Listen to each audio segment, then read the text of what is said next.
Hello students, I welcome you all to the Rajangla education. और आज की क्लास में हम लोग पढ़ने वाले हैं हमारा टॉपिक जो कि क्लास 10th के chapter chemical reactions and equations से है। जो हमारा टॉपिक है वो है टाइप्स ऑफ केमिकल रिएक्शंस। जब हम केमिकल रिएक्शंस को क्लासिफाई करते हैं बच्चों, तो मेजरली हम 4 कैटेगरीज में इन केमिकल रिएक्शंस को क्लासिफाई करते हैं। केमिकल रिएक्शंस होती क्या हैं, केमिकल रिएक्शंस को हमें बैलेंस कैसे करना है, केमिकल रिएक्शंस को हम ज़्यादा इंफॉर्मेटिव कैसे बना सकते हैं, ये सारी जो बातें हैं ना वो हम पहले की क्लासेस में कवर कर चुके हैं। अब आज के क्लासेस में हमें ये देखना है कि जो हमारी केमिकल रिएक्शंस होती हैं वो कितने टाइप्स की होती हैं, उनका क्लासिफिकेशन हमें समझना है। तो हम यहाँ पर देखते हैं बच्चों, जो हमारी केमिकल रिएक्शंस होती हैं ना उनको हम मेजरली 4 पार्ट्स में डिवाइड करते हैं। तो first one is combination reaction. Combination reaction में हम क्या करेंगे कि हमें रिएक्टेंट्स लेने हैं और उनको कंबाइन करना है और हमें एक प्रोडक्ट मिलेगा कंबाइन होने के बाद, सिंगल प्रोडक्ट। तो वो हमारी रिएक्शंस क्या कहलाएगी, कॉम्बिनेशन रिएक्शन। ठीक है। दूसरा हमारे पास रहेगी डीकम्पोजिशन रिएक्शन। थर्ड वन रहेगी हमारी डिस्प्लेसमेंट रिएक्शन और जो फोर्थ वन रहेगी हमारी डबल डिस्प्लेसमेंट रिएक्शन। ठीक है। अब इसका एक ओवरव्यू हम देख लेते हैं कि एग्जैक्टली हमें यहाँ पे करना क्या होगा। तो बच्चों, जब हम बात करते हैं ना कॉम्बिनेशन रिएक्शन की, तो कॉम्बिनेशन रिएक्शन वो रिएक्शन होती है जहाँ पर हमने एक रिएक्टेंट लिया, रिएक्टेंट मतलब जो रिएक्ट करने वाली सब्सटेंसेस हैं जिनको हम आपस में मिक्स कर रहे हैं। तो यहाँ पे हम क्या करने वाले हैं, एक सब्सटेंस ली, 2 ली, 3 ली, जो भी जितने भी हमें रिएक्टेंट लेने हैं हमने ले लिए, उनको हमने मिक्स कर दिया और हमें जो प्रोडक्ट मिलेगा वो क्या मिलेगा, एक सिंगल प्रोडक्ट हमें ऑब्टेन हो गया, उन्होंने कंबाइन कर लिया। ठीक है। तो ऐसी रिएक्शन को हम क्या बोलेंगे बच्चों, कॉम्बिनेशन रिएक्शन बोलेंगे। ठीक है। कैसे, देखो, मान लो मैंने क्या लिया, ए लिया और मैंने ले लिया बी, मान लो मैंने इसके साथ मिक्स कर दिया सी। तो ये हमारे सारे क्या हैं, रिएक्टेंट्स। जो रिएक्ट करने वाली स्पीसीज हैं उनको मैं क्या बोल रही हूँ, रिएक्टेंट्स बोल रही हूँ। इन सब ने रिएक्ट करके प्रोडक्ट बनाया हमारा क्या, डी। तो इस तरीके की जो हमारी रिएक्शंस हमें देखने को मिलेगी जिसमें रिएक्टेंट्स हमारे मल्टीपल हो सकते हैं, 2 हो सकते हैं, 3 हो सकते हैं, बट हमें वो कंबाइन करके एक सिंगल प्रोडक्ट देने की कैपेसिटी वो यहाँ पे होगा, पॉसिबिलिटी दिखेगी हमें, है ना। तो ऐसी रिएक्शंस को हम क्या बोलते हैं बच्चों, कॉम्बिनेशन रिएक्शंस बोलते हैं। क्लियर है। एग्जांपल्स की हेल्प से समझेंगे, बस एक जनरल ओवरव्यू हम ले रहे हैं कि किस तरीके से होती है ये रिएक्शन। राइट। अब हम देखते हैं next, decomposition reaction. Decomposition reaction का मतलब क्या होता है बच्चों, डीकम्पोजिशन का मतलब ये होता है कि हमारे पास एक रिएक्टेंट था, उसने डीकम्पोज कर दिया। डीकम्पोज मीन्स टूट गया, वो ब्रेक हो गया स्मॉलर पीसेस में, है ना, स्मॉलर फ्रेगमेंट्स में। तो उस टर्म के लिए हम क्या यूज़ करते हैं, डीकम्पोजिशन। तो डीकम्पोजिशन का मतलब क्या है कि हमारे पास एक ही रिएक्टेंट हमें देखने को मिलेगा और वो क्या करेगा, डीकम्पोज करेगा, टूट जाएगा मल्टीपल नंबर ऑफ प्रोडक्ट्स के अंदर।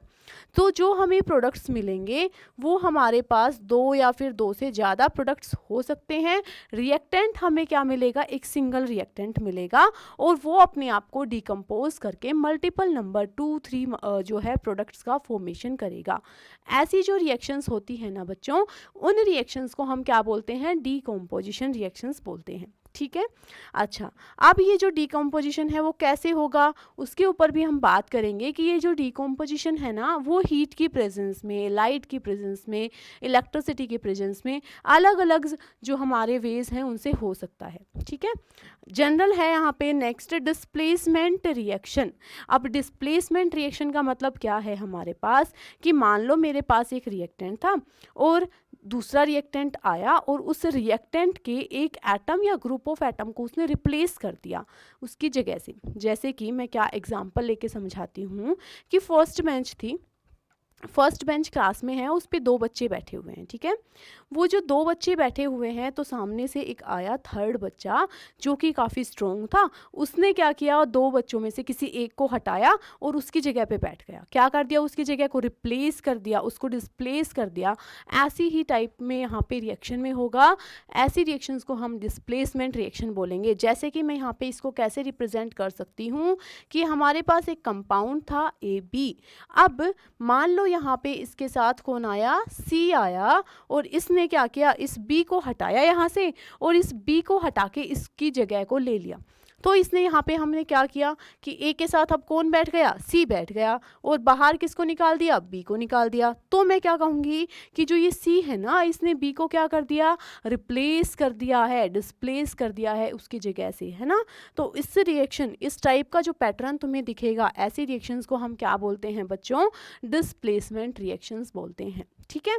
अच्छा, लास्ट जो हमारी बचती है वो है डबल डिस्प्लेसमेंट रिएक्शन। और जो डबल डिस्प्लेसमेंट रिएक्शन होती है ना, उसको हम दूसरा नाम देते हैं पार्टनर एक्सचेंज रिएक्शन। ये बिल्कुल ऐसे था, दो बच्चे बैठे हुए थे, A और B साथ में बैठे थे, और यहाँ पे C और D जो है ना वो आपस में साथ में बैठे हुए थे। ठीक है। अब उन्होंने क्या कहा, A ने कहा मैं तो चला जाता हूँ D के साथ, और B तुम जो है ना वो C के साथ बैठ जाओ। तो यहाँ पे ये क्या कर रहे हैं, अपने अपने पार्टनर्स को एक्सचेंज कर रहे हैं। तो राइट मैं क्या लिख सकती हूँ कि भाई A जो है उसने कहा D तुम मेरे साथ चले जाओ, आ जाओ, और B को कहाँ भेज देते हैं, C के पास। तो इन्होंने क्या किया, अपने अपने पार्टनर्स को एक्सचेंज कर लिया। तो A के साथ कौन आ गया, D, और B के साथ यहाँ पे क्या आ गया, C आ गया। तो इस तरीके की जो रिएक्शन हमारी बनती है, ऐसी रिएक्शंस को हम क्या बोलते हैं बच्चों, पार्टनर एक्सचेंज रिएक्शन या फिर डबल डिस्प्लेसमेंट रिएक्शन बोलते हैं। क्लियर है सबको? आई थिंक इसमें कोई डाउट नहीं रहना चाहिए। ठीक है। एक ओवरव्यू हमने लिया है, इनके एग्जाम्पल्स क्या क्या हमें याद रखने हैं, क्या क्या एक्टिविटीज़ अपनी एनसीईआरटी की बुक में गिवन है, वो तो हम अकॉर्डिंगली सारे एग्जाम्पल्स करेंगे, बट एक जनरल हमारे माइंड में ना एक ओवरव्यू रहना चाहिए कि क्या हमें कैसे करना है इस चीज़ को। ठीक है। तो सिंपल है, देखो कॉम्बिनेशन रिएक्शन में तुम्हें क्या कुछ देखने को मिलेगा बच्चों। कॉम्बिनेशन रिएक्शन का मतलब हमारा सिंपल रहेगा कि रिएक्टेंट हमारे रहेंगे 2-3 और प्रोडक्ट क्या बनेगा, एक सिंगल प्रोडक्ट। ठीक है। ऐसे ही डीकम्पोजिशन रिएक्शन में क्या होगा, रिएक्टेंट हमारा रहेगा एक, और जो प्रोडक्ट है वो हमारे क्या हो जाएंगे, मल्टीपल नंबर ऑफ प्रोडक्ट्स हो जाएंगे। ठीक है।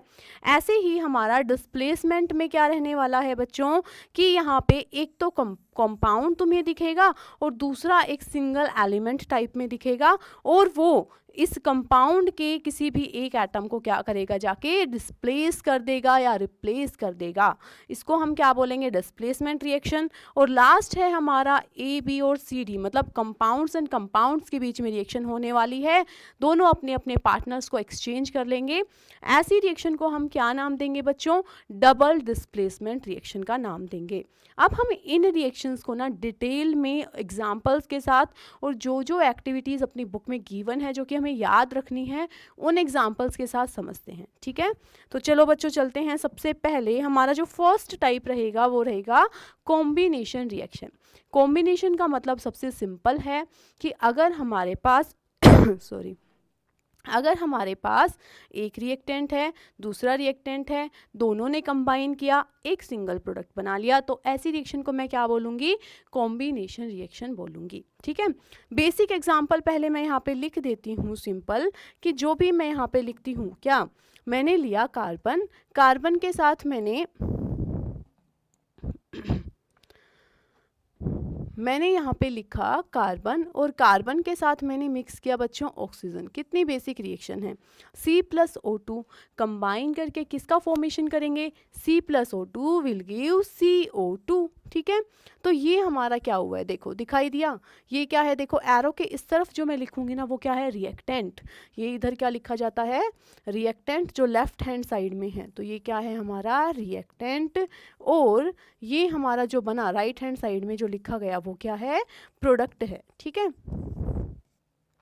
अब दो रिएक्टेंट्स थे हमारे, और दोनों रिएक्टेंट्स ने कंबाइन करके क्या प्रोडक्ट बनाया, एक सिंगल प्रोडक्ट बना लिया है। तो ऐसी रिएक्शन को मैं क्या नाम दूंगी, ये हमारी कॉम्बिनेशन रिएक्शन हो जाएगी। ठीक है। बिल्कुल सिंपल है। जैसे कि मैं यहाँ पे लिखती हूँ N2+H2, नाइट्रोजन और हाइड्रोजन आपस में कंबाइन करके बना रहे हैं NH3 अमोनिया। अगर इसको बैलेंस भी करती हूँ तो मैं यहाँ पे क्या लिखूँगी, 2N2 3H2 और ये 2NH3। तो मैंने इस इक्वेशन को लिखा तो यहाँ पे देखो नाइट्रोजन है, हाइड्रोजन है, दो रिएक्टेंट्स हो गए हमारे पास। इन दोनों रिएक्टेंट्स ने आपस में कंबाइन किया और फिर किसका फॉर्मेशन कर लिया, अमोनिया का फॉर्मेशन कर लिया।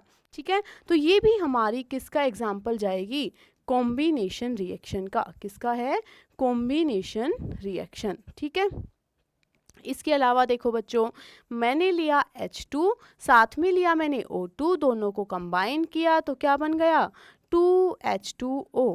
ठीक है, तो ये हमारी कौन सी रिएक्शन है, कॉम्बिनेशन रिएक्शन, क्योंकि यहाँ पे हाइड्रोजन और ऑक्सीजन आपस में कंबाइन करके क्या बना रहे हैं, H2O का फॉर्मेशन कर रहे हैं। ठीक है, तो जब दो हमारे रिएक्टेंट्स हो या 3 रिएक्टेंट्स हो, 4 रिएक्टेंट्स हो, कंबाइन करके एक प्रोडक्ट बनाए तो क्या होगा, वो कॉम्बिनेशन रिएक्शन बोला जाएगा। ठीक है, चलो अब ये तो है ना हमारी एक्टिविटीज़ गिवन है एनसीईआरटी की बुक में, जो कि हमें ध्यान रख लेनी है। ये हमारे दोनों कॉम्बिनेशन रिएक्शन के एग्जांपल्स हैं। अब यहाँ पे बच्चों हमें क्या याद रखना है, देखो जरा ध्यान से।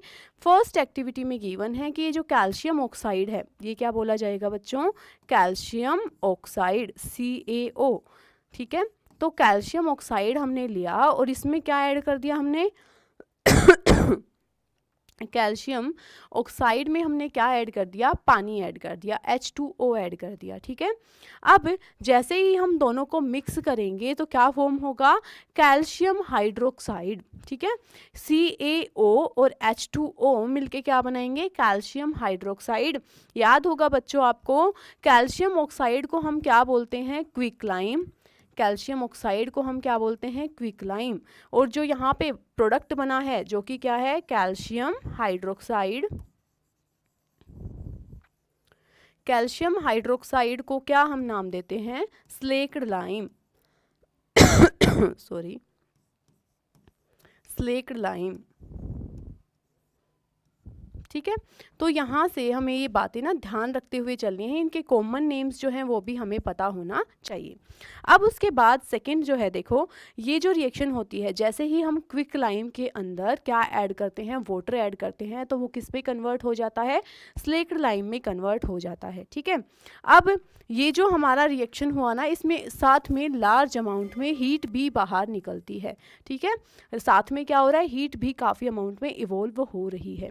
अब उसके बाद क्या है, जिस भी रिएक्शन में हीट इवोल्व होती है बच्चों, बाहर निकलती है, ऐसी रिएक्शन को नाम दिया जाता है एक्सोथर्मिक रिएक्शन। ठीक है, जिस रिएक्शन में हीट प्रोडक्ट की तरफ बाहर निकलती है प्रोडक्ट के साथ साथ, तो उस रिएक्शन को हम क्या बोलते हैं, एक्सोथर्मिक रिएक्शन का नाम देते हैं। ये बात हमें क्या है, याद रखनी है। आगे भी हम एक्सो और एंडोथर्मिक रिएक्शन के बारे में डिटेल में पढ़ेंगे। ठीक है, अच्छा अब उसके बाद देखो बच्चों, नेक्स्ट जो रिएक्शन है हमारी वो क्या है, NH3, जिसको कि क्या बोला जाता है, अमोनिया। अमोनिया को हम रिएक्ट करते हैं किसके साथ, HCl, hydrochloric acid. Hydrochloric acid के साथ अगर हमने रिएक्ट किया तो हमारा क्या बना, NH4Cl। NH4Cl का मतलब क्या है, अमोनियम क्लोराइड। ये देखो यहाँ पे अमोनिया हमने एक टेस्ट ट्यूब में लिया, एक टेस्ट ट्यूब में हाइड्रोक्लोरिक एसिड लिया, दोनों के फ्यूम्स बाहर निकल रहे थे। जैसे ही हमारे दोनों कंबाइन हुए तो वाइट कलर का हमें फ्यूम मिलता है। अमोनियम क्लोराइड जो है, इसकी वजह से हमें फॉर्मेशन की वजह से हमें क्या ऑब्टेन होता है बच्चों, वाइट कलर का फ्यूम्स हमें वाइट कलर के ऑब्टेन होते हैं। ठीक है, तो ये पॉइंट हमें ध्यान रखना है। तो कॉम्बिनेशन रिएक्शन का मतलब सिंपल है, हमें 2 4 5 एग्जांपल्स ध्यान रख लेने हैं। और इसका सिंपली मीनिंग क्या है कि हमारे पास रिएक्टेंट 2 या 2 से ज़्यादा हो सकते हैं। हमारे जो एग्जांपल्स हैं उनमें हमारे पास 2 ही हमारे रिएक्टेंट्स जनरली गिवन है ना। तो यहाँ पे रिएक्टेंट्स 2 भी हो सकते हैं, 2 से ज़्यादा भी, और प्रोडक्ट हमें सिंगल मिलेगा। ठीक है, अच्छा उसके बाद नेक्स्ट चलते हैं बच्चों, डीकम्पोजिशन रिएक्शन। डीकम्पोजिशन रिएक्शन का मतलब क्या होता है कि पहले भी मैंने बताया कि एक रिएक्टेंट होगा और वो अलग अलग पार्ट्स में ब्रेक हो जाएगा। तो क्या है, रिएक्टेंट एक है, प्रोडक्ट हमें मल्टीपल बन रहे हैं, हमारे 2 बन गए, 3 बन गए, तो ऐसी रिएक्शन को हम क्या नाम देंगे, डीकम्पोजिशन रिएक्शन का नाम देंगे। ठीक है, अब देखते हैं यहाँ पे PbNO3 होल ट्वाइस। ये क्या है बच्चों, हमारे पास क्या बोला जाएगा इसको, देखो Pb का मतलब क्या होता है, लेड, और ये क्या हो गया, NO3 नाइट्रेट।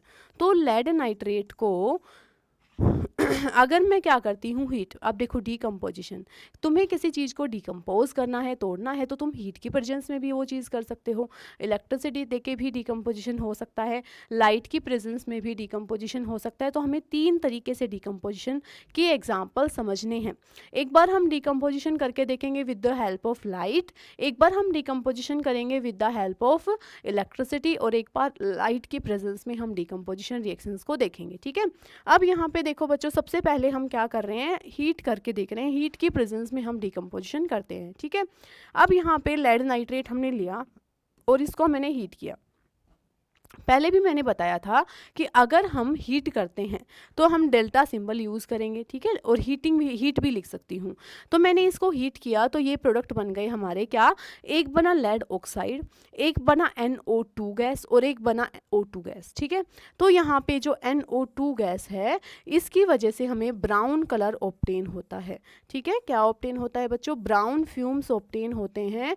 क्यों ब्राउन कलर वहाँ पे तुम्हें दिखाई देता है, ब्राउन कलर के फ्यूम्स, क्योंकि वहाँ पे NO2 गैस रिलीज हो रही है। ठीक है, ये पॉइंट हमें ध्यान रखना है। बाकी हमें ये ध्यान रखना है कि जो लेड नाइट्रेट है उसको जब हमने हीट किया है तो हमें लेड ऑक्साइड, NO2 और O2 जो है, ये 3 चीज़ें, 3 जो प्रोडक्ट्स हैं वो मिली हैं। देखो ये रिएक्टेंट था हमारा, लेफ्ट साइड क्या लिखते हैं, रिएक्टेंट, सिंगल रिएक्टेंट है, और प्रोडक्ट क्या दे रहा है, मल्टीपल, 3 प्रोडक्ट इसने बनाए हैं। तो ये क्या है, हमारा डीकम्पोजिशन है। हीट की प्रेजेंस में हो रहा है तो क्या बोलेंगे, decomposition in the presence of heating. ठीक है, अच्छा उसके बाद नेक्स्ट है हमारा FeSO4। देखो वैसे अगर हम देखें तो FeSO4 जो है ना बच्चों, वो एग्जिस्ट करता है कुछ इस तरीके से, FeSO4.7H2O। इसको जब हमने हीट किया ना तो फर्स्टली क्या होता है, इसमें जितने भी ये 7H2O water of crystallization present होते हैं ये बाहर निकल जाते हैं। तो ये किस में कन्वर्ट हो जाता है, FeSO4 प्लस 7H2O में कन्वर्ट हो जाता है। ठीक है, अब ये जो FeSO4 है ना, इसको हम क्या करते हैं, फर्दर जब हम इसको हीट कर रहे होते हैं तो फिर हमें ये प्रोडक्ट्स मिलते हैं।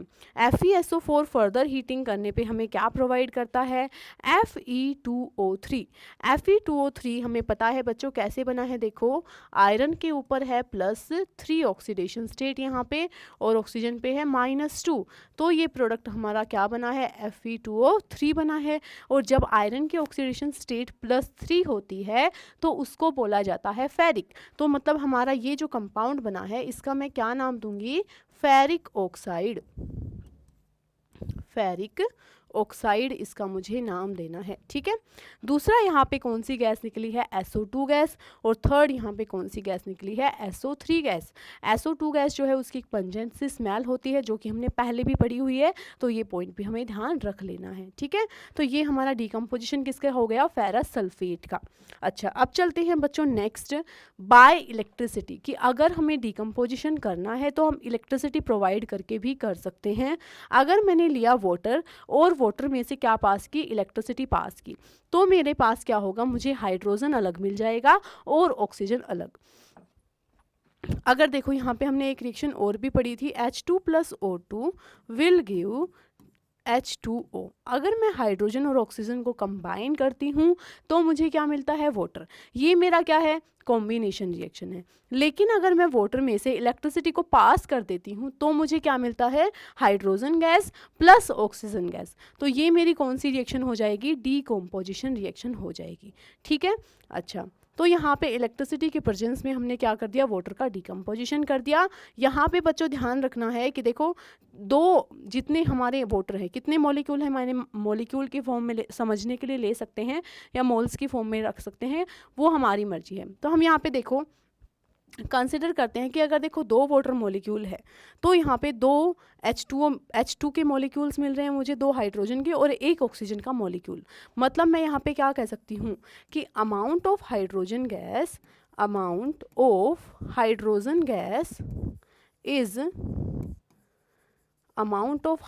Gas produced is double the amount of oxygen gas. ठीक है, जितनी यहाँ पे हमें हाइड्रोजन गैस मिल रही है ना वो ज़्यादा है, ऑक्सीजन गैस के का जो कोफिशिएंट है वो क्या है बच्चों 1, और हाइड्रोजन गैस का कोफिशिएंट क्या है बच्चों यहाँ पे 2। तो जो भी हमें ऑक्सीजन गैस मिल रही है उसके डबल अमाउंट में हमें हाइड्रोजन गैस ऑब्टेन होती है during the electrolysis of water. ये पॉइंट भी हमें ध्यान रख लेना है, ठीक है। अच्छा, नेक्स्ट है बाय सनलाइट। अगर हम सनलाइट की प्रेजेंस में अगर डिकम्पोजिशन कराना चाहें तो क्या हो सकता है? हाँ बिल्कुल हो सकता है। मैंने यहाँ पे क्या लिया, सिल्वर क्लोराइड ले लिया। सिल्वर क्लोराइड जो होता है उसका कलर कैसा होता है बच्चों? उसका कलर होता है वाइट, ठीक है। अब इसको मैंने एक चाइना डिश ली, कोई भी बर्तन ले लिया, चाइना डिश पता है हमें, लैब के अंदर इतना हमें पता है थोड़ा बहुत इंस्ट्रूमेंट के बारे में, है ना। तो चाइना डिश ली हमने, उसमें थोड़ा सा हमने सिल्वर क्लोराइड का पाउडर फॉर्म हमने रख लिया, उसको ले जाके हमने धूप में रख दिया। अब जैसे ही तुम उसको धूप में रखोगे तो कुछ टाइम बाद तुम क्या ऑब्जर्व करोगे कि सिल्वर अलग हो गया और क्लोरीन गैस उसमें से बाहर निकल गई। तो ये क्लोरीन और सिल्वर दोनों क्या हो गए अलग। जो क्लोरीन थी वो कौन सी फॉर्म थी? गैस की फॉर्म में थी, तो गैस की फॉर्म में थी तो बाहर निकल जाएगी, और बचेगा क्या वहाँ पे? सिर्फ तुम्हारे पास सिल्वर बच जाएगा। और सिल्वर का कलर कैसा होता है? सिल्वर कलर होता है भाई। सिल्वर का कौन सा कलर होता है? ग्रेइश सिल्वर लिख दो ज़्यादा से ज़्यादा, है ना। तो ये हमारा उसमें बच जाएगा, और जो वाइट कलर का सिल्वर क्लोराइड था वो किस में चेंज हो गया? ग्रेइश सिल्वर कलर में चेंज हो गया, और जो क्लोरीन गैस थी वो बाहर एस्केप हो गई है ना। अब देखो जितनी भी हमने ये रिएक्शंस पढ़ी हैं, decomposition by heating, decomposition bye electricity और डिकम्पोजिशन बाय सनलाइट, ये जो एग्जांपल्स हमने पढ़े हैं ना बच्चों, इन सब में हमने एनर्जी प्रोवाइड की है रिएक्शन में, है ना। हमने रिएक्टेंट को एनर्जी दी है। जब हम रिएक्टेंट को एनर्जी देते हैं तो हमारी रिएक्शन एंडोथर्मिक बोली जाती है, और जब हम प्रोडक्ट जो है अपने अंदर से एनर्जी बाहर निकालता है तो उसको क्या बोला जाता है? अभी मैंने बताया था, एक्सोथर्मिक रिएक्शन। तो मैं क्या कह सकती हूँ कि जो अभी हमने ये डिकम्पोजिशन रिएक्शन के जो अभी अभी एग्जाम्पल्स पढ़े हैं ना, वो सारे ही एग्जाम्पल्स नेचर में कैसे थे? वो सारे ही एग्जाम्पल नेचर में कैसे थे? एंडोथर्मिक थे, ठीक है। नेचर में हमारे एंडोथर्मिक थे सारे ही। अब यहाँ पे मैं क्या कह सकती हूँ बच्चों, देखो तुम्हारे सामने है कि हमारे जितने भी हमने एग्जाम्पल्स पढ़े, देखो कॉम्बिनेशन में हमने ये वाली रिएक्शन पढ़ी थी कि यहाँ पे प्रोडक्ट तो बन ही रहा है, साथ के साथ रिएक्शन होने के दौरान हीट बाहर निकल रही है, तो ऐसी रिएक्शन को तो मैं एक्सोथर्मिक बोलती हूँ। बट अगर हमें इन रिएक्शंस के दौरान क्या करना पड़ रहा था, जो एनर्जी है वो देनी पड़ रही थी, चाहे वो इलेक्ट्रिसिटी की फॉर्म में हो, चाहे वो लाइट की फॉर्म में हो, चाहे वो हीट की फॉर्म में हो, तो हम अगर रिएक्टेंट को एनर्जी दे रहे हैं तो फिर वो रिएक्शन कौन सी मानी जाएगी? एंडोथर्मिक रिएक्शन, क्योंकि वहाँ पे एनर्जी कंज्यूम हो रही है ना कि रिलीज हो रही है, ठीक है। तो ये दो टाइप की रिएक्शंस हैं जिनको हम आगे और एग्जांपल से भी समझ लेंगे। नेक्स्ट जो थर्ड टाइप है हमारा बच्चों, डिस्प्लेसमेंट रिएक्शन। तो डिस्प्लेसमेंट रिएक्शन में बच्चों क्या होता है, मैंने पहले भी बताया था, ये रिएक्शंस है ना दिखने में इस तरीके से दिखेगी तुम्हें, एक तो सिंगल एलिमेंट दिखेगा और दूसरा हमारा एक कंपाउंड की फॉर्म में तुम्हें दिखेगा, और फिर एक जो है वो जाके इनमें से किसी एक की पोजीशन को रिप्लेस कर देगा, उसको रिप्लेस कर देगा, उसकी पोजीशन को ऑक्यूपाई कर लेगा, ठीक है। यहाँ पे मैंने लिखा आयरन प्लस में कॉपर सल्फेट, ठीक है। अब ध्यान से देखो बच्चों, तुम्हें करना क्या है, डिस्प्लेसमेंट रिएक्शन आने से पहले ना तुम्हें पता होना चाहिए रिएक्टिविटी सीरीज, ठीक है। अब ये रिएक्टिविटी सीरीज क्या होती है, तो इसको बोला जाता है बच्चों रिएक्टिविटी सीरीज, या फिर इसको मैं दूसरा नाम दे सकती हूँ एक्टिविटी सीरीज, ठीक है। दोनों में से कोई एक नाम दे सकते हैं, जो तुम्हें अच्छा लगे बोल लो, बाकी पता दोनों होना चाहिए, है ना। तो अब यहाँ पे क्या है, रिएक्टिविटी सीरीज हमारी क्या है, ये है, याद कैसे रखेंगे देखो।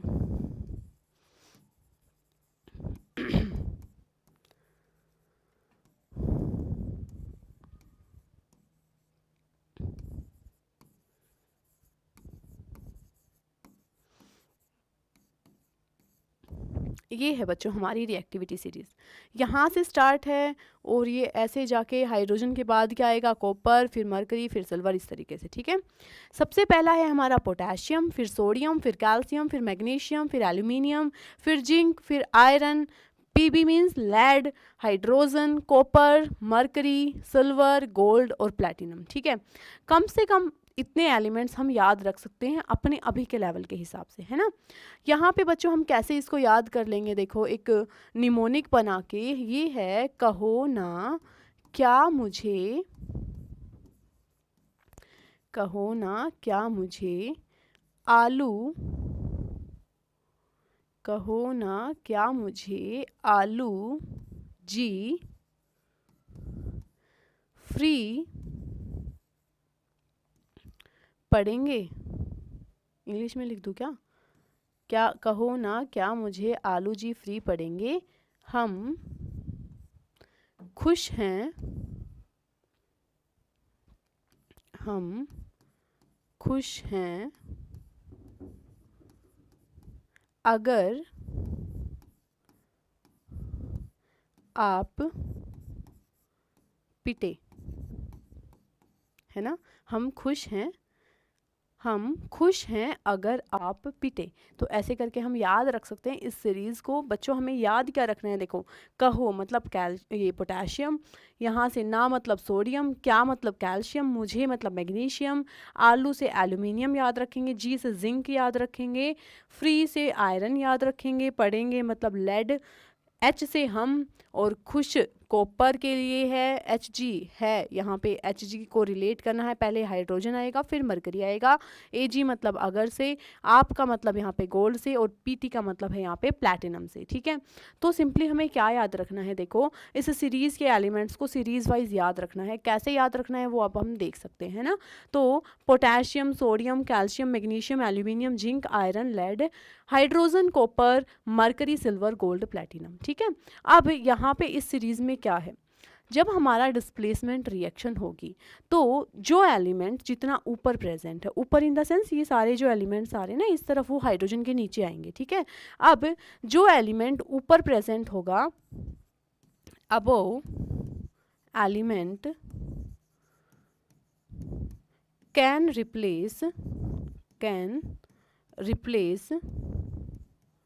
The lower element, lower element जो रिप्लेस करने जा रहा है एलिमेंट, वो जो रिप्लेस करने जा रहा है जिसको, उससे ऊपर प्रेजेंट होना चाहिए तभी वो उसको रिप्लेस कर पाएगा। ठीक है, जैसे कि मैं यहाँ पे क्या कहती हूँ, आयरन है, इसको जाना है रिप्लेस करने, किसको रिप्लेस करेगा ये, कॉपर को। तो क्या आयरन कॉपर से ऊपर प्रेजेंट है, तो मैं कहूँगी हाँ आयरन तो यहाँ प्रेजेंट है, और जो कॉपर है वो यहाँ नीचे प्रेजेंट है, आयरन के बाद आता है कॉपर। तो इसका मतलब आयरन ज़्यादा रिएक्टिव है कॉपर से, और वो इस कॉपर को रिप्लेस कर देगा। ठीक है, रिप्लेस कर देगा तो फिर क्या प्रोडक्ट बनाओगे, आयरन के साथ जुड़ जाएगा SO4, और कॉपर जो है वो बाहर निकल जाएगा। ठीक है, ये जो कॉपर सल्फेट था ना बच्चों, ये पहले था ब्लू कलर का बच्चों, है ना, और बाद में जैसे ही ये डिस्प्लेसमेंट रिएक्शन हुई तो ये हमारा कॉपर सल्फेट जो है, इसमें से कॉपर तो बाहर निकल गया, है ना, और कॉपर का कलर कैसा होता है, ब्राउन कलर होता है।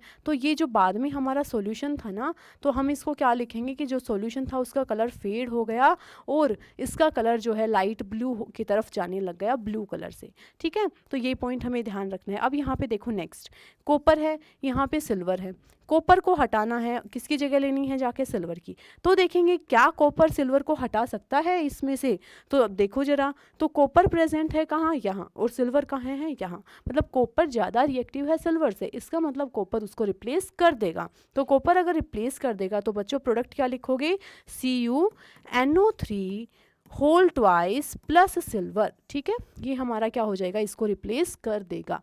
कैसे, अब हमने क्या देखो, कॉपर पे होता है +2 चार्ज, NO3 के साथ जुड़ने जा रहा है तो NO3 पे कितना होता है, -1 चार्ज। तो क्या कंपाउंड बनाएंगे दोनों, CuNO3 होल ट्वाइस। ठीक है, इस तरीके से हमें प्रोडक्ट्स का बनाते टाइम भी ध्यान रखना है, एग्जैक्टली उसको एज इट इज़ नहीं चिपका देना कि यहाँ पे एक NO3 Ag के साथ जुड़ा था तो कॉपर के साथ भी एक ही NO3 जुड़ेगा। ठीक है, वो उनकी वैलेंसीज के ऊपर डिपेंड करेगा। तो इस तरीके से तुम्हें समझनी है बच्चों डिस्प्लेसमेंट रिएक्शन। डिस्प्लेसमेंट रिएक्शन बिल्कुल बेसिक है, बस हमें ये पता होना चाहिए कि जो यहाँ पे रिप्लेस करने जा रहा है वो उससे ज़्यादा रिएक्टिव होगा तभी उसको रिप्लेस कर पाएगा। भाई उससे ज़्यादा पावरफुल होगा तभी तो उसकी जगह से उसको हटा पाएगा ना, अदरवाइज़ नहीं हटा पाएगा। तो बस ये बात हमें ध्यान रखनी है। उसके बाद बच्चों हमारे पास लास्ट टाइप ऑफ रिएक्शन आती है which is double displacement reaction. अब डबल डिस्प्लेसमेंट रिएक्शन का दूसरा जो नाम है बच्चों वो है पार्टनर एक्सचेंज रिएक्शन। क्या है, partner exchange reaction. Partner exchange reaction में हमें सिंपली क्या करना है, जो भी हमारे पॉजिटिव और नेगेटिव आयन है ना, उनको अदल बदल कर देना है ना। अब अदल बदल कैसे क्या क्या करना है देखो ज़रा। यहाँ पे देखो बैरियम, तो बैरियम है, इस पे +2 चार्ज है, इस पे क्लोरीन है -1 चार्ज है, यहाँ पर जो सोडियम है उस पे +1 चार्ज है, और SO4 के ऊपर कितना है, -2 चार्ज है ना। अब सिंपली तुम्हें इनको ना आयंस देख लेने हैं कौन कौन से हैं। इसके पॉजिटिव आयन को हम कंबाइन कर देंगे दूसरे के नेगेटिव आयन से, और इसके पॉजिटिव आयन को कंबाइन कर देंगे दूसरे वाले के नेगेटिव आयन से, ठीक है। तो ये हमें करना है डबल डिस्प्लेसमेंट रिएक्शन में, सबसे सिंपल रिएक्शन है। अब देखो बैरियम सल्फेट जब आपस में बनेगा तो क्या बनेगा, BaSO4, और जो दूसरा कंपाउंड है वो हमारा क्या बनेगा, Na और Cl आपस में कंबाइन करके क्या बना लेगा, NaCl। अब देखो बच्चों, ये बैरियम क्लोराइड जो था वो हमारा क्या था, एकदम कलरलेस सोल्यूशन था, ठीक है। क्या था, कलरलेस सोल्यूशन था। ये भी हमारा एकदम कलरलेस सॉल्यूशन था और एकदम क्लियर सॉल्यूशन था, ठीक है। लेकिन यहाँ पर हमें क्या है, जो बैरियम सल्फेट बना है, यहाँ पे इसका कलर कैसा होता है, वाइट कलर का ये PPT बन जाता है जब बैरियम सल्फेट का, ठीक है। तो ये रिएक्शन हमें इसमें ध्यान रखना है कि यहाँ पे क्या चेंज हुआ है इस रिएक्शन के दौरान, ठीक है। नेक्स्ट हमारी रिएक्शन है AgNO3 और NaCl। आयंस देख लो बच्चों ध्यान से, Ag के ऊपर होता है +1 चार्ज, NO3 पे क्या होता है बच्चों, -1 चार्ज, Na पे होता है +1 चार्ज, और क्लोरीन पे क्या होता है, -1 चार्ज, ठीक है। अब रिएक्शन करवाओ, इसका पॉजिटिव कंबाइन कर जाएगा इसके नेगेटिव से, और इसका पॉजिटिव इसके नेगेटिव से, तो क्या बनेगा, Ag और Cl, और साथ में Na और NO3 आपस में कंबाइन करके क्या बना लेंगे, NaNO3।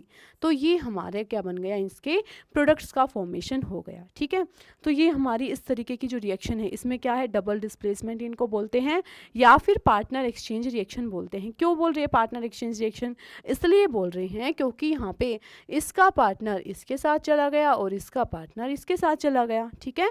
तो यहाँ पे पार्टनर्स को एक्सचेंज कर लिया गया, इसका पॉजिटिव आयन इसके नेगेटिव के साथ चला गया और इसका पॉजिटिव आयन इसके नेगेटिव के साथ कंबाइन हो गया, है ना। तो that is why this reaction is called partner exchange reaction.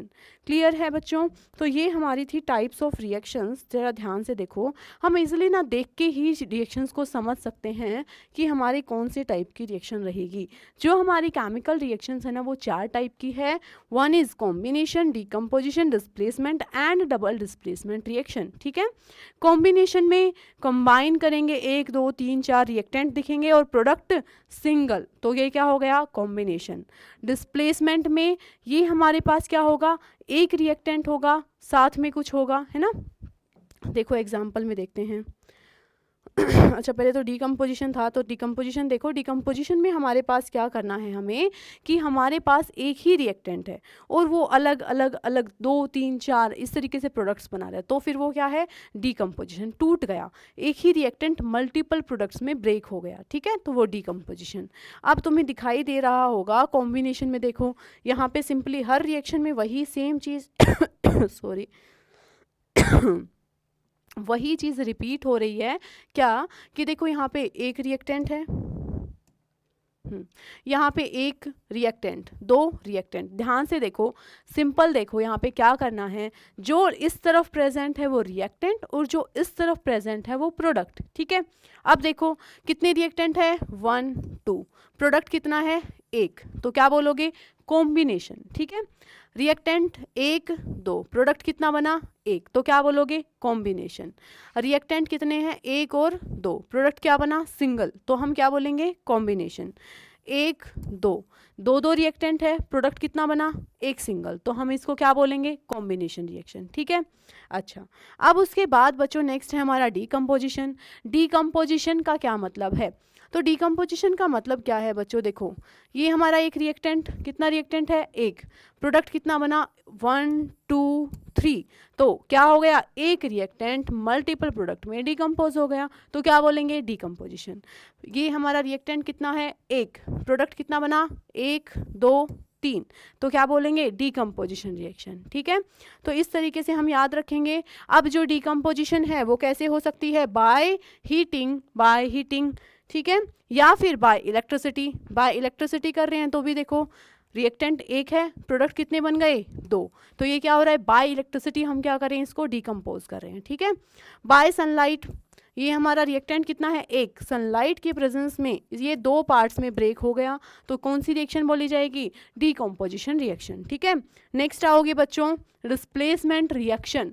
Displacement में हमें क्या करना है, देखो ये हमारा रिएक्टेंट है, ठीक है, एक हमें सिंगल एलिमेंट लिखा दिखेगा और एक हमें कंपाउंड लिखा दिखेगा। ठीक है, सिंपल हमें क्या करना है, इस एलिमेंट को इससे रिप्लेस कर देना है ना, ये यहाँ पे जाएगा, इसकी जगह ले लेगा, तो ये हमारा क्या हो गया, डिस्प्लेसमेंट रिएक्शन। डिस्प्लेसमेंट रिएक्शन में तुम्हें एक एलिमेंट सिंगल दिखेगा और एक यहाँ पे पेयर में एक कंपाउंड की फॉर्म में दिखेगा, जैसे कॉपर सल्फेट यहाँ पे पॉजिटिव नेगेटिव आयन है, यहाँ पे एक सिंगल एलिमेंट है। ठीक है, ऐसे ही यहाँ पे देखो ये कौन सी रिएक्शन हुई है, डिस्प्लेसमेंट रिएक्शन हुई है। नेक्स्ट है बच्चों डबल डिस्प्लेसमेंट रिएक्शन।